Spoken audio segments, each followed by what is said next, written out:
Bulletin में रुख करेंगे शहर इक्तदार का। इस्लामाबाद से हमारे डिविजनल ब्यूरो चीफ दोस्त मोहम्मद खान की रिपोर्ट के मुताबिक मंदराह में साफ सुथरा पंजाब के दावे धरे के धरे रह गए। ठेकेदारों की गफलत की वजह से इलाका मंदरा भर में गंदगी के ढेर लग गए। शहर की गलियों की नालियां बंद, साफ सुथरा पंजाब के दावे नारों तक महदूद। प्राइवेट कंपनी और ठेकेदारों ने इंतजामिया को मामू बना रखा है। आला हुकाम को फोटो सेशन के बाद सब अच्छा की रिपोर्ट भेजी जाने लगी। गुजर खान के शहरी इलाकों में सफाई के मसाइल से मकीन अदियत का शिकार है। जामिया मस्जिद के करीब नाक की सफाई, गंदगी के ढेर ने ठेकेदार की साफ सुथरा पंजाब मुहिम का पोल खोल दिया।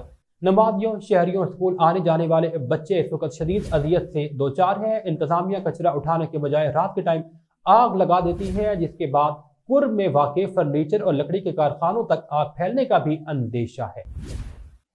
अहलियान इलाका ने असिस्टेंट कमिश्नर गुजर खान, डिप्टी कमिश्नर रावलपिंडी से फौरी तौर पर किबला दुरुस्त करने का मुतालबा किया है।